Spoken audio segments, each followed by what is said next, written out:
नमस्कार, welcome to NCERT solution. मैं हूं गगन और आज हम शुरू करेंगे complex numbers and quadratic equation exercise 4.1। तो सबसे पहले हम ये समझेंगे कि कॉम्प्लेक्स नंबर किसको बोलते हैं। A number of the form a plus iv where a and v are real numbers is defined to be a complex number। तो जो नंबर a plus iv के फॉर्म में होता है उसे हम कॉम्प्लेक्स नंबर बोलते हैं। अब इसमें a और v तो हमें पता चल गया, लेकिन i क्या होता है। तो एक इक्वेशन लीजिए, X square plus one is equal to zero, X square is equal to minus one, X is equal to under root minus one. तो यहाँ पर हम देखते हैं नेगेटिव वैल्यूज का स्क्वायर रूट नहीं आता है, तो हमने यहाँ पे अंडर रूट माइनस वन को आई रख दिया है और i square is equal to minus one. तो आई हमें पता चल गया, i is equal to under root minus one होता है। तो जो भी number a plus I into v के फॉर्म में होता है उसे हम कॉम्प्लेक्स नंबर बोलते हैं। For example 2 plus I into three minus one plus I into three are complex numbers. तो ये कॉम्प्लेक्स नंबर के एग्जाम्पल हैं। Next thing is a plus I V is equal to Z. Complex number को हम generally Z से denote करते हैं। इसमें दो पार्ट होते हैं, एक रियल पार्ट होता है और एक इमेजिनरी पार्ट होता है। रियल पार्ट को हम आर ई जेड से डिनोट करते हैं और इमेजिनरी पार्ट को हम आई एम जेड से डिनोट करते हैं। For example Z is equal to two plus I into five दिया है, तो रियल ऑफ जेड क्या हो जाएगा, टू हो जाएगा, इमेजिनरी ऑफ जेड फाइव हो जाएगा। नेक्स्ट थिंग इज यदि दो कॉम्प्लेक्स नंबर हैं जेड वन और जेड टू, ये दोनों इक्वल तभी होंगे जब इनके रियल और इमेजिनरी पार्ट इक्वल होंगे। यानी कि if z1 is equal to a plus ib and z2 is equal to c plus id, तो z1 is equal to z2 कब होगा, यदि a is equal to c and v is equal to d है। तो अभी हमने पढ़ा था i is equal to under root minus one होता है, i square is equal to one होता है। तो ऐसे ही हम i की पावर थ्री, i की पावर फोर, i की पावर फाइव और i की पावर सिक्स की वैल्यूज़ को निकालेंगे। आई की पावर क्यू हो जाएगा I square into I square होता है माइनस वन, तो आई की पावर थ्री हो गया माइनस आई की power four is equal to I square into I square minus one हो जाएगा जो कि प्लस हो जाएगा। तो आई की power four is equal to one हो गया।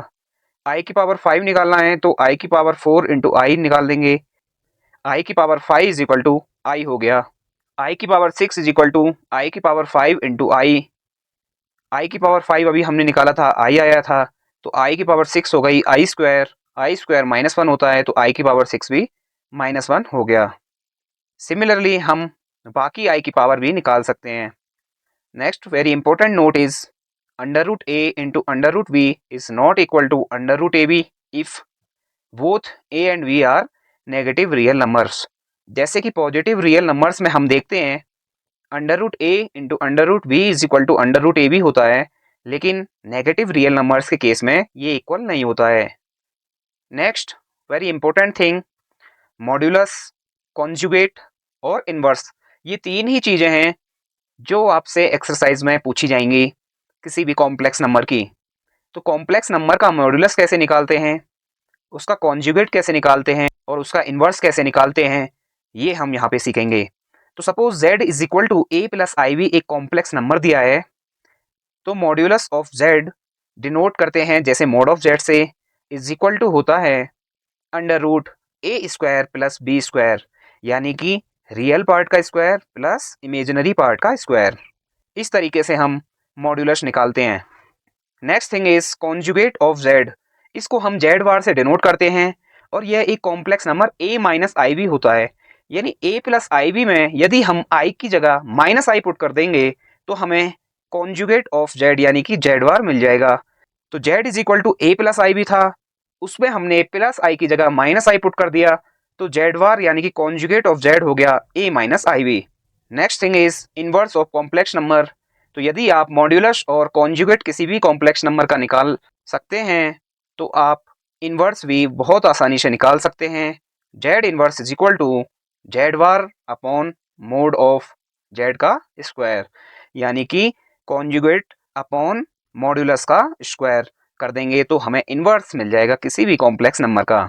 बहुत ही इंपॉर्टेंट क्वेश्चन है, z into z bar is equal to mod of z square, यानी कि कोई कॉम्प्लेक्स नंबर जेड है उसका हम कॉन्जुगेट से मल्टीप्लाई करेंगे तो हमें मोड ऑफ जेड का स्क्वायर मिल जाएगा। क्योंकि z inverse is equal to 1/z और जेड हमने लिया है a प्लस आई वी, तो is equal to 1/a plus I v. Numerator और डिनोमिनेटर में a माइनस आई वी से हम मल्टीप्लाई करेंगे तो ऊपर आ गया a माइनस आई वी और नीचे आ गया a प्लस आई वी, एक ब्रैकेट में और दूसरे ब्रैकेट में a माइनस आई वी। अब a प्लस वी और a माइनस वी का फॉर्मूला यूज किया नीचे, तो a square minus i square v square हो गया। I square is equal to हमें पता है -1 होता है, तो डिनोमिनेटर में a square plus b square हो गया। a माइनस आई भी हमें पता है जेड वार होता है, यानी कि कॉन्जुगेट ऑफ जेड होता है। a square plus b square is nothing but mod of z square होता है। Z inverse is nothing but 1/z होता है। तो हम यहाँ से प्रूव कर सकते हैं z into z bar is equal to mod of z square.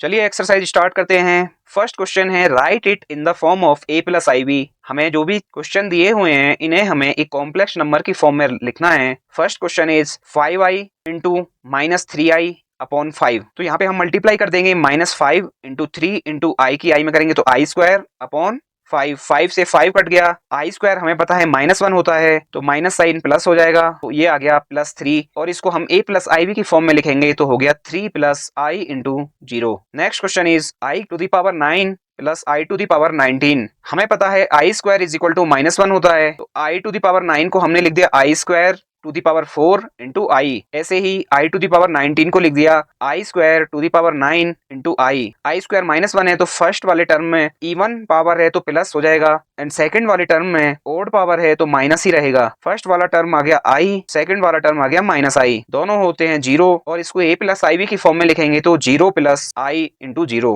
Third question is i to the power -39। पहले इसको हम प्लस की बना लेते हैं पावर को, 1 upon i to the power 39 कर दिया। अब आई स्क्वायर हमें पता है -1 होता है, उसकी फॉर्म में लिखने पे हमने आई टू द पावर 39 को लिख दिया i square whole power 19 into आई। चूंकि पावर ओड है तो -1 हो गया और आई की मल्टीप्लाई हो गई तो माइनस आई आ गया और ये आ गया -1 अपॉन आई। इसमें हम न्यूमरेटर और डिनोमिनेटर में आई की मल्टीप्लाई करेंगे तो नीचे आई स्क्वायर से -1 हो जाएगा और माइनस का साइन एक पहले से है तो प्लस हो जाएगा, तो प्लस आई आ गया और इसको a प्लस आई की फॉर्म में लिखेंगे तो हो जाएगा 0 प्लस आई इंटू 1।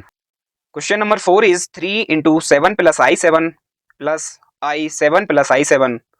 जब इन ब्रैकेट्स को खोलेंगे तो आ जाएगा 21 प्लस 21i, सेकेंड ब्रैकेट से plus 7i plus 7i square. क्योंकि आई स्क्वायर इज इक्वल टू -1 होता है, 21i प्लस 7i हो गया 28i माइनस 7। 21 माइनस 7 करेंगे तो 14 प्लस 28i हो गया और ये a प्लस आई बी के फॉर्म में आ गया। Number 5th question is 1 minus i minus -1 plus i 6। जब ब्रैकेट्स को ओपन करेंगे तो 1 माइनस आई माइनस से माइनस प्लस हो गया +1 माइनस आई इंटू 6। 1 प्लस 1 हो गया 2 माइनस आई माइनस 6i हो गया -7i और ये a प्लस आई वी के फॉर्म में आ गया। Next question 1 minus i to the power 4। तो इसको हम स्क्वायर करके फिर स्क्वायर करेंगे, 1 माइनस आई का whole square 2 whole square minus v का होल स्क्वायर का फॉर्मूला लगाया है 1 plus i square minus 2i। I square होता है -1, 1 से 1 कट गया -2i का होल स्क्वायर हो गया और ये आ गया 4i स्क्वायर। आई स्क्वायर होता है -1 तो ये हो गया -4 और इसको a प्लस आई की फॉर्म में लिखने पे -4 प्लस आई 0 आ गया। नेक्स्ट क्वेश्चन दिया है फाइंड द मल्टीप्लिकेटिव इनवर्स, यानी कि हमें यहाँ पे इनवर्स निकालना है। हमने सीखा था इनवर्स निकालने के लिए हमें दो चीज़ें चाहिए, नंबर 1 कॉन्जुगेट ऑफ जेड यानी कि जेड वार और दूसरा मॉड्यूलस ऑफ जेड यानी कि mode of z square. Number 11th question is 4 minus 3i। तो जेड इनवर्स हमें पता है Z war upon mod of z का स्क्वायर होता है। मोड ऑफ जेड होता है √a square plus v square. यहाँ पे a दिया है 4 और v दिया है -3, दोनों का स्क्वायर करेंगे तो 16 प्लस 9 आ गया, दोनों को ऐड किया √25 और इसको √25 आ गया 5, तो मोड ऑफ जेड आ गया 5।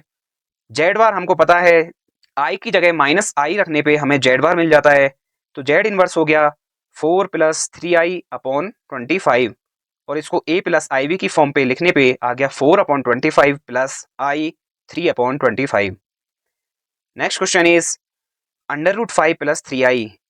तो जेड इनवर्स हो गया जेड बार यानी कि i का साइन चेंज कर दीजिए, √5 minus 3i upon under root a square plus b square करेंगे तो यहाँ पे आ गया 5 प्लस 9 यानी अंडर रूट 14 का स्क्वायर यानी कि 14, और इसको a प्लस आई बी की फॉर्म पे लिखने पे आ गया under root 5 upon 14 minus i 3 upon 14।